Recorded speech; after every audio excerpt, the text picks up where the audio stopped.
السلام علیکم اسٹوڈنٹس، امید کرتا ہوں آپ خیریت سے ہوں گے۔ جی اسٹوڈنٹس، جو ٹیک گروپ والے ہیں، فیشن ڈیزائننگ، آئی سی ٹی، فزکس ٹیک، کیمسٹری ٹیک، اور اسی طرح خاص طور پہ آئی سی ٹی ہو گیا، باقی جو بھی گروپ ہے ٹیک گروپ، اب جو نئی پیرنگ اسکیم اور نیا اسمارٹ سلیبس آیا ہے، اس کے مطابق جو ٹیک گروپ ہے اس میں کوئی تبدیلی نہیں کی گئی۔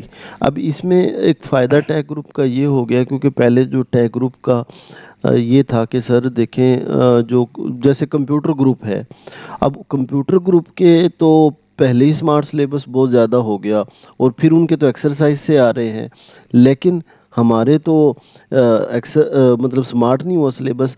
تو بیٹا آپ کے جو دوسرے، اب جیسے آئی سی ٹی ہے، کمپیوٹر گروپ ہے، فزکس ٹیک ہے، اب ان کے آپ کے یا کمیونیکیشن سکل ہے، جن جن کے یہ سبجیکٹ ہیں، یعنی جن جن کے ایکسرسائز سے مینشن ہے، آپ کے اسی طرح اب دیکھیں فزکس ٹیک ہے نا، آپ کا وہی ایکسرسائز سے ہی کوسچن آئیں گے، یہ مطلب اس میں کوئی تبدیلی نہیں کی گئی۔ تو لیکن جو فزکس ہے، جیسے بایو والوں کی، کمپیوٹر والوں کی، ان کی ایکسرسائز والی بات ختم کر دی ہے۔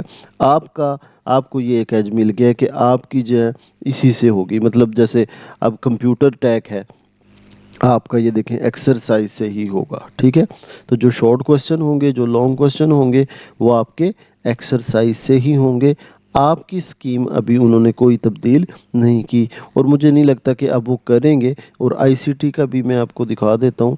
آئی سی ٹی کے بیٹا میں نے نوٹس کچھ بنائے ہیں، وہ بچے کہہ رہے تھے کہ سر آپ ہمیں اگنور ہی کر دیتے ہیں، اس کے کچھ نوٹس میں نے ایکسرسائز کے شارٹ اور لانگ کے بنائے ہیں، وہ میں آپ سے شیئر کر دوں گا۔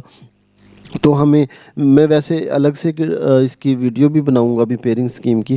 تو ہمیں ویسے چیپٹر 2 کے لانگ تیار کرنے ہیں، اور چیپٹر 4 کے لانگ، اور صرف ایکسرسائز کے تو 2 لانگ ہمارے ہو جائیں گے۔ یہ میں آئی سی ٹی کی بات کر رہا ہوں، تو صرف 2 چیپٹر کے 2 اور 4 کے ایکسرسائز کے لانگ کر لو، تو آپ کے کیونکہ 3 میں سے 2 کرنے ہوتے ہیں، تو 2 ہمارے ہو جائیں گے، ٹھیک ہے۔ باقی جو اگر کوئی تیسرا آپشن والا بھی کرنا چاہے تو اس کو 5واں اور 6واں بھی کرنا پڑے گا، لیکن میں کہتا ہوں صرف دوسرا اور چوتھا کر لو، اور باقی ایک ساری ایکسرسائز کے شارٹ کر لو، تو آپ کا وہ ہو جائے گا۔ اس پہ میں ایک ڈیٹیل ویڈیو بھی بنا دوں گا۔ بیٹا امید ہے آپ کو یہ بات سمجھ آ گئی ہوگی کہ جو ٹیگ گروپ ہے، جو اس کی پہلے پیرنگ سکیم تھی، جن جن کے پہلے ایکسرسائز سے آنے تھے، جیسے آئی سی ٹی ہے، فزکس ٹیک ہے، کمپیوٹر ٹیک ہے، ان سبجیکٹس کے کمیونیکیشن سکل ہے، تو جو پہلے پیرنگ سکیم تھی اور ایکسرسائز سے آنے تھے، اس کی ابھی تک وہی پیرنگ سکیم ہے، ٹھیک ہے۔ امید ہے آپ کو ویڈیو سمجھ آئی ہوگی۔ اپنا خیال رکھیے گا۔ اللہ حافظ۔